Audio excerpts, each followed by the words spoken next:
Hey y'all, Sarah Luhu here, and we are back again with Spirit Hunter NG. So, last episode, we were picking up the pieces of the Kobitaru situation. Amanome is going to be out of action for a little bit, and Hazuki is going to be out of action long term. She is in a coma at the moment. We found out from Ban that Kakuya's victims are usually either ending up dead or in comas, and for that information, we paid like $50 to him. To which he apparently has a horrible gambling habit. We also asked him about Kakuya's next spirit, called the Screaming Author. He's like, I don't know anything about that, but this chick I know might. And so he had us meet up with this woman called Rose Mulan, who is a magician, who's also super into spirits, and she knew about the Screaming Author, and basically, like, this author lived by himself, and there were lights on in the house and screaming coming from inside. And so this woman came and was like, what the hell, man? Nobody would answer. Eventually she got frustrated, like threw a brick through the window. Horrible manners, by the way. And something started telling her, don't peek inside, don't peek inside. And she committed suicide a few days later after being driven mad by screams inside her head. Fun time, right? We also pissed off Kakuya a bit, because we asked her about NG, which is what we heard Ami talking about in our little vision thing. And sorry, I got a dog coming in. You coming in here, Harley? Sorry, Quinn's sleeping on the bed in here right now, and Harley's just kind of pacing around outside in the hall. She might come in. She might want to get on the bed too. We'll see. But yeah, that's basically where we're at right now.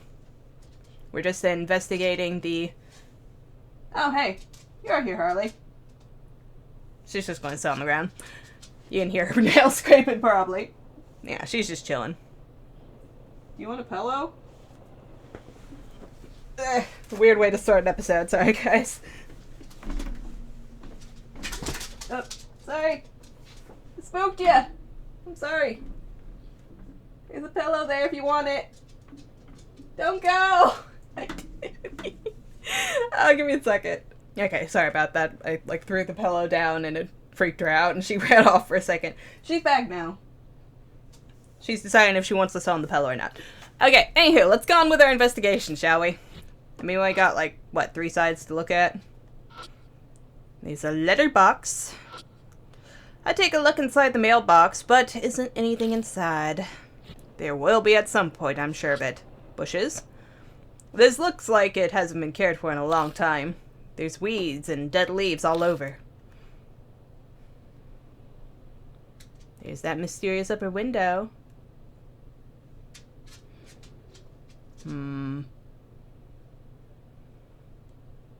There's the door. It's a pretty sturdy sliding door. There's a layer of dust covering the door rail, so I know it hasn't been moved for a while.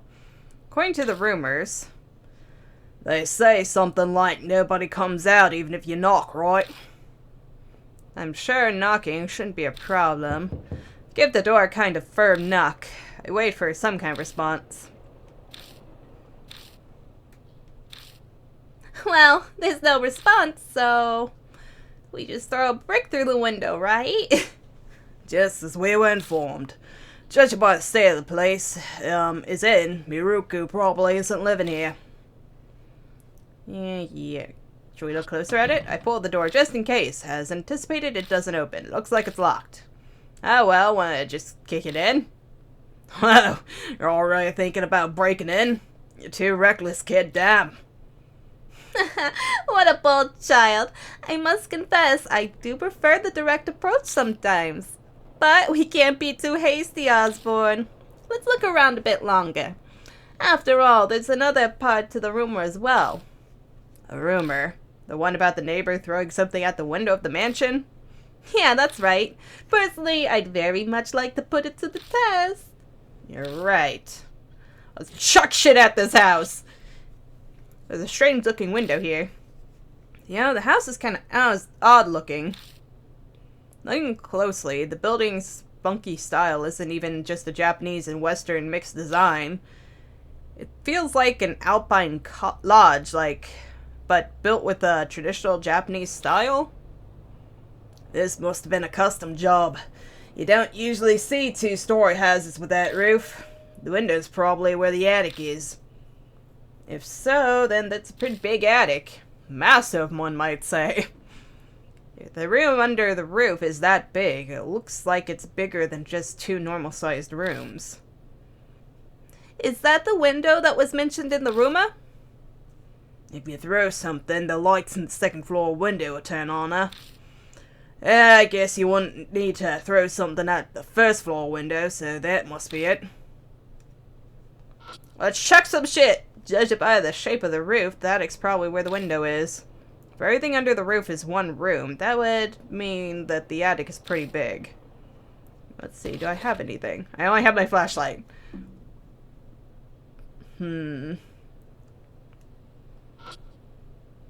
Weeds have run wild over the entire area. This garden hasn't been touched for a while. I used my foot to poke around in the overgrowth. My foot bumps into something solid. I tease the object out of the out into the open and see that it's a decayed wooden door plate. Hi, Harley. Decayed door plate. It's dirty, but it seems to read Miroku. Yeah, I was hoping for a rock. Alright, let's check over. Okay, we can't do anything there. Oh shit. I need something to chuck at the window. I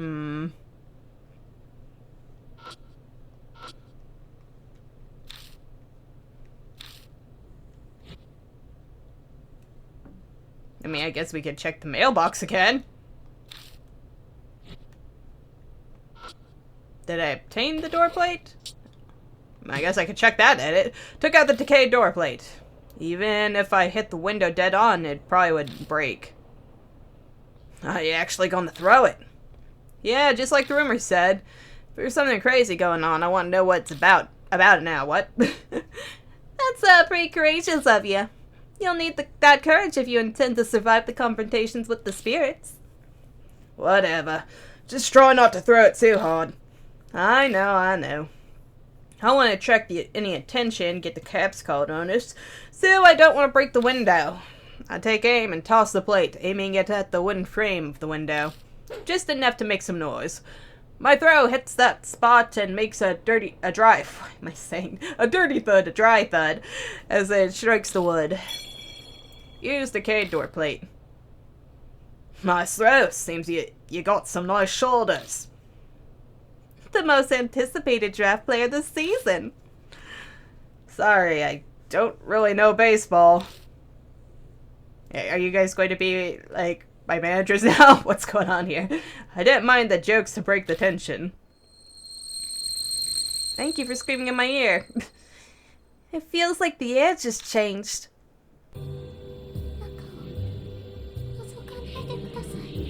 That looks weird. That's also a girl voice. Again with the girl voice. Did you hear something just now? Sorry, what was that? Please don't look inside. We look in the direction of the voice and see the light in the window has come on. In the light, we see what looks like the silhouette of a crane.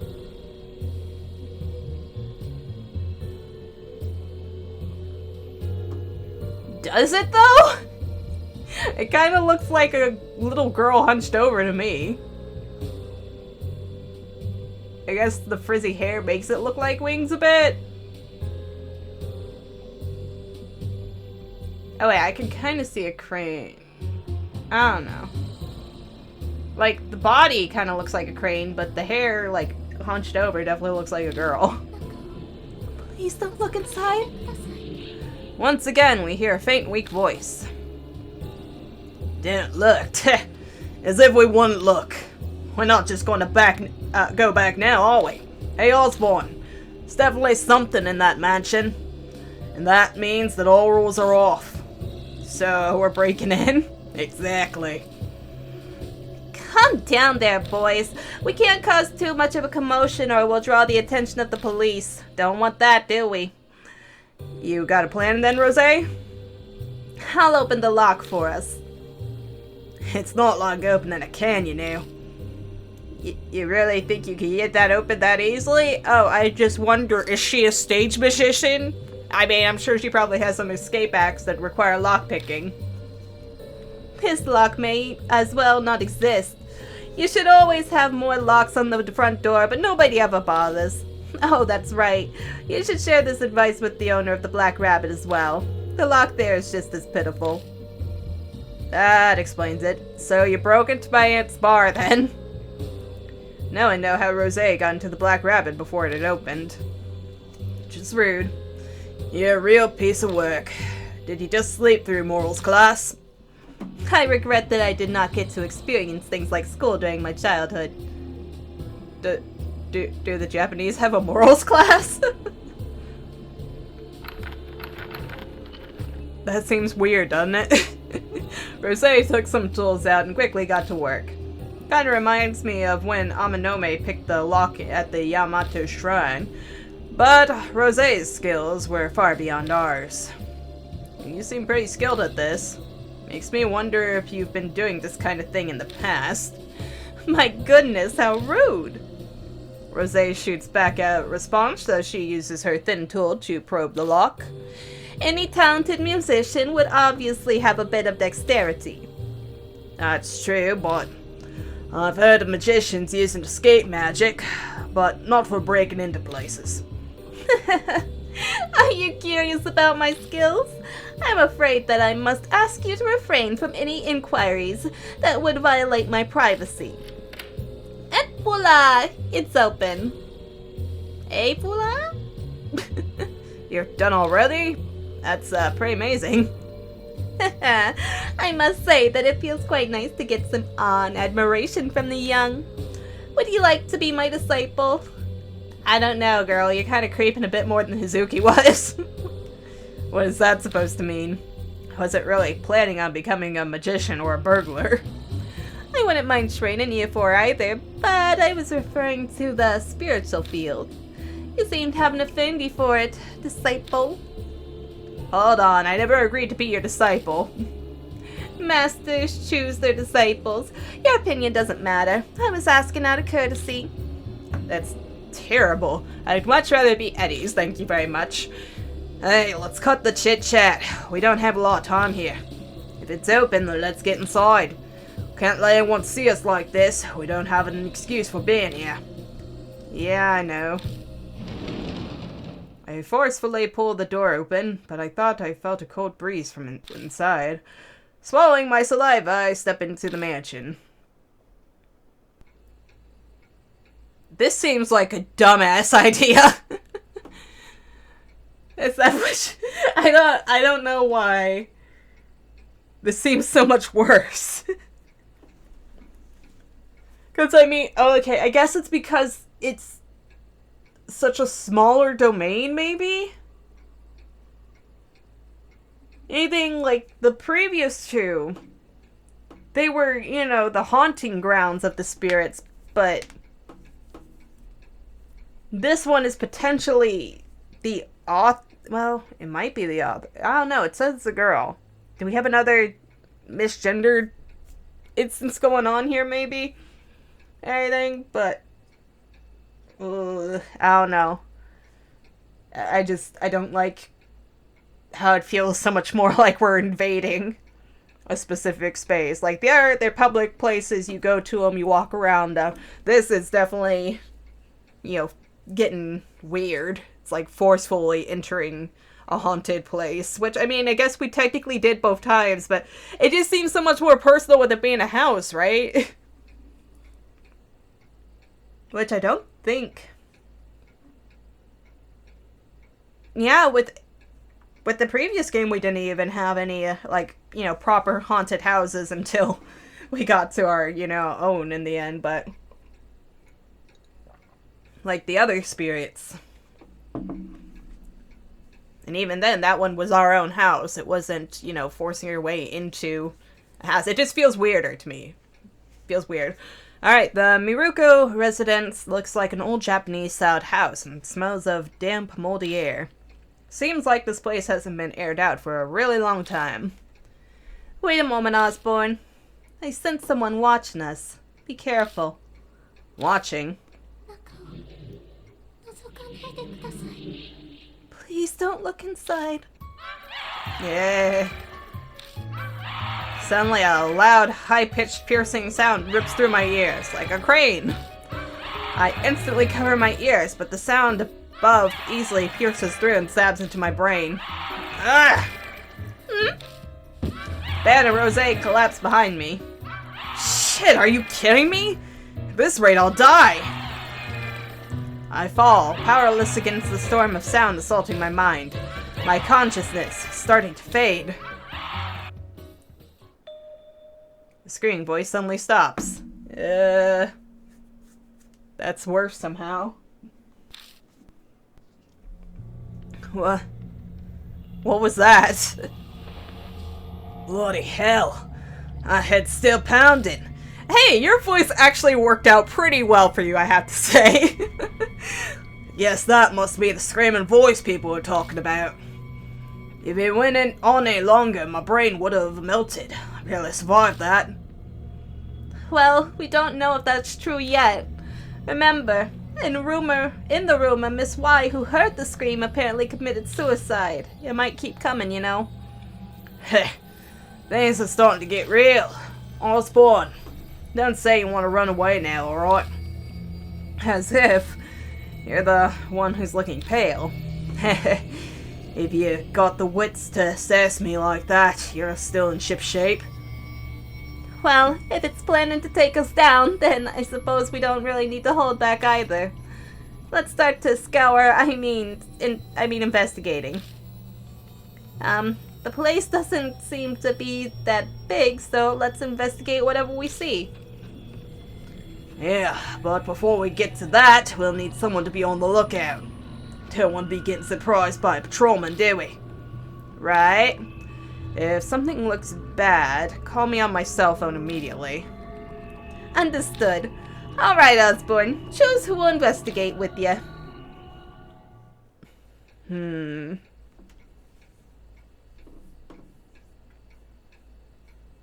I kind of want to go with Ben. I mean, he's like an investigative journalist anyway, so he'll probably have an eye for the details, but Rose will have that spiritual thing.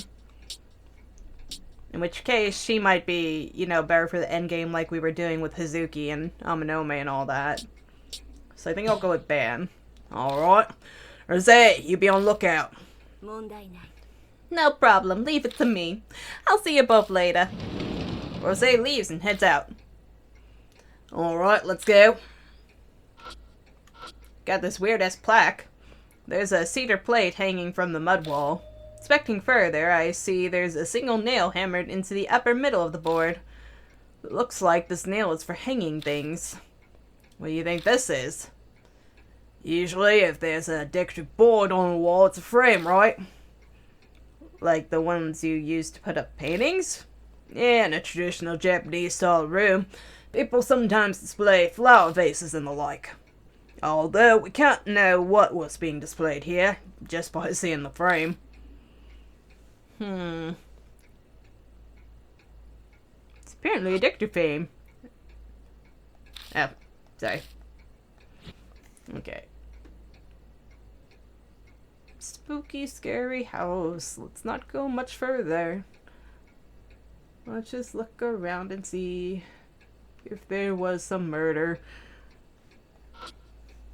I'm assuming murder or suicide. And stuff, given that the author is still presumed alive, right? Sturdy shoe cabinet. Opened it, but I couldn't find even a single shoe inside. Instead, I find something black and cylindrical at the corner. Alright, obtained bamboo charcoal. Huh, that's pretty high quality charcoal. Such a waste to use it for dehumidification. I look through the bottom section as well and find a can in the back. It's apparently a spray can? It's a can of spray paint. If it's stored here, then maybe it was used for some DIY projects. Obtained spray paint. So that's some art stuff there, right? Now left or right? I guess left. Open the door to the living room and step inside. Okay, seems fine. Clock! An old pendulum clock. The pendulum slings without stopping.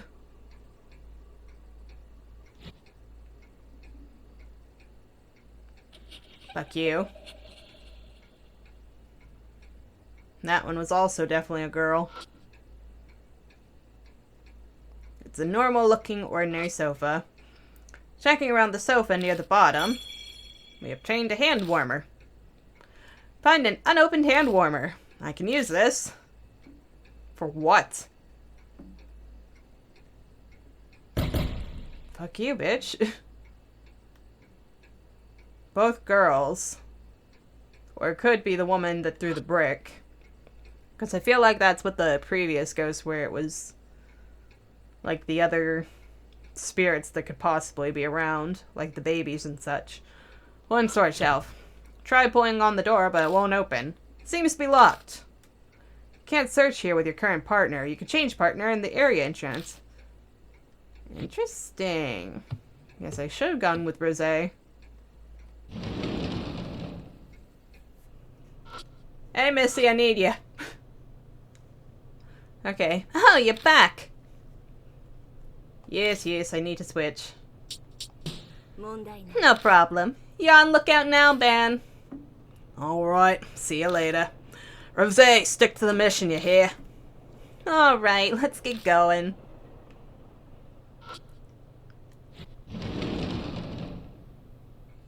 Oh, the light's off. Why is that spookier? I guess because the screaming stopped. That makes sense. Try pulling on the door, but it won't open. It seems to be locked. You think you can do this one? I turned around and asked Rosé. Piece of cake, stand back. Rosé whips out some thin tools from her pocket and she opens the lock in just about 10 seconds. Lockpicking lawyer Rosé. Alright, sorry for the wait. Open sesame.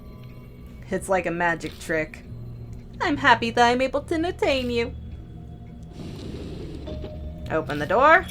Inside we find a sailor uniform and cute socks. These look like children's clothes. Did, Miroku have a family? Ben didn't mention anything about that.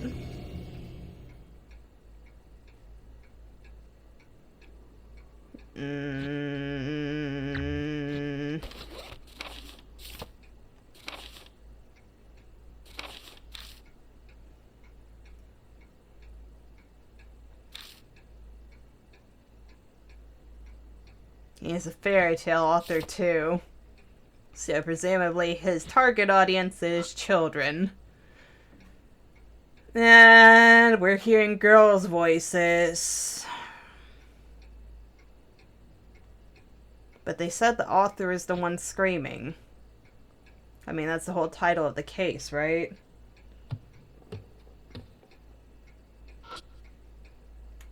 Something's off. I'll open the door to the bedroom and step inside. I do not like that curtain lump. Colorful flyer on the floor stands out from the eerie bedroom. Out of curiosity, I pick it up. I quickly read the flyer. Kasuji Ballet School Recital. March 3rd, 1999, Kasuji Center Hall starts at 1 o'clock, whatever. Doors close at 1:30. Or is it 2:30? No, it should be 1:30, right? Yeah, it's 1:30.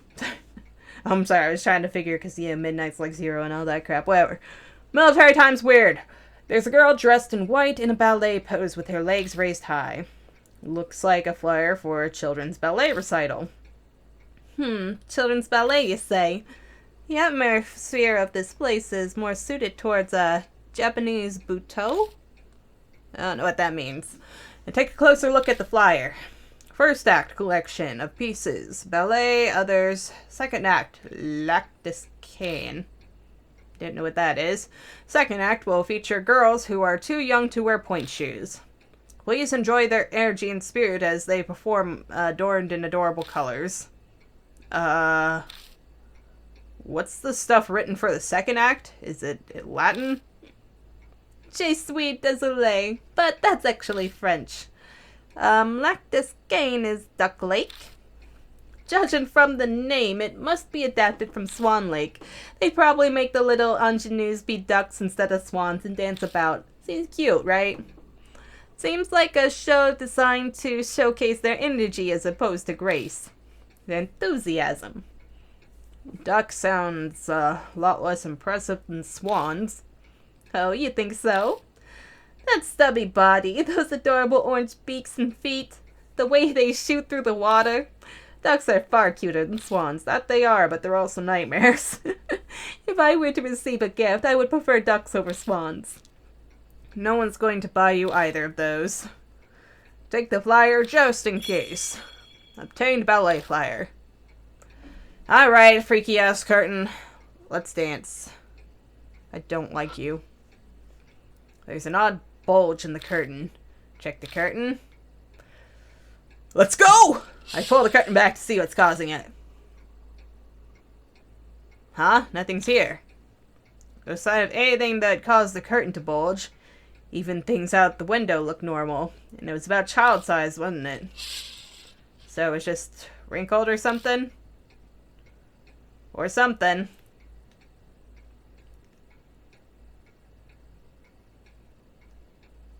Okay, we got two beds. Maybe he had a daughter. Maybe it's not something weird and creepy sinister. There's a Western style pillow next to the bed, on the bed, sorry. Digging under the pillow, I immediately feel something. Obtained Okina mask. No mask? What's this doing here? Second bed. A high-class Western-style bed. Take a look around the bed.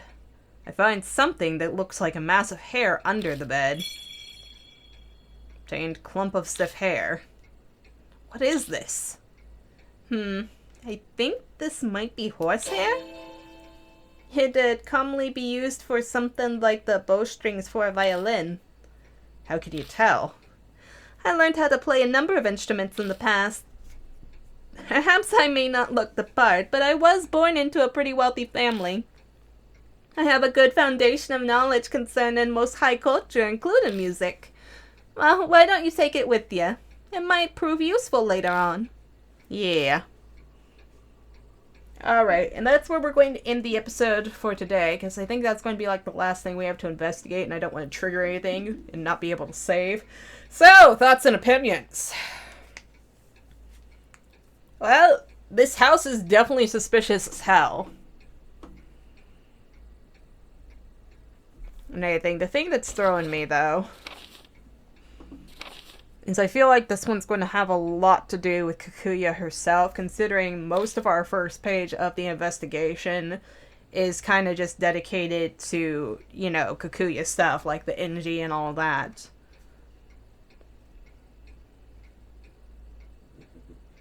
And the title is 100% Screaming Author, so that means that the spirit is definitely the author. And stuff, but everything that we're seeing so far seems to be about, you know, young, like really young girls. Anything, if they're too young for point shoes. Let's see. What age do ballerinas use point shoes? Because I'm sure that's to stop them from messing up their feet.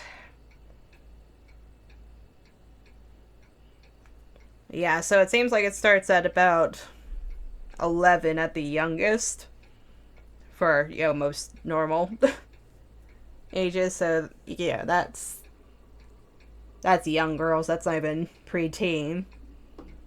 And stuff, and judging from the, you know, weird shape in the curtain, it looks like our host is definitely a little girl.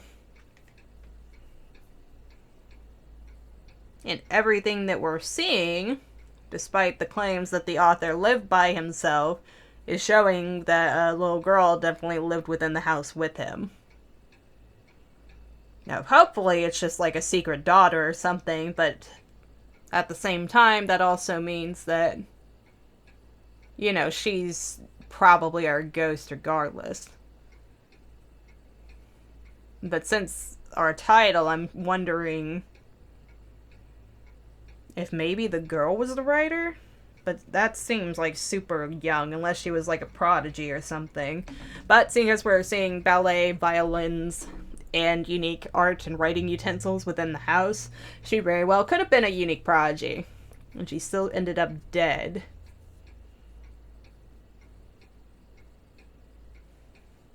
But so would our author apparently be as well. Because he's definitely just up and disappeared. Now the question is, it could be a dual haunting, which is something I don't think we've gotten before. Where we actually have two spirits inhabiting the space at once. Which would be interesting to see. But we'll need to investigate further. And that'll be for next episode. So until then, like and subscribe if you want to. And thank you for watching.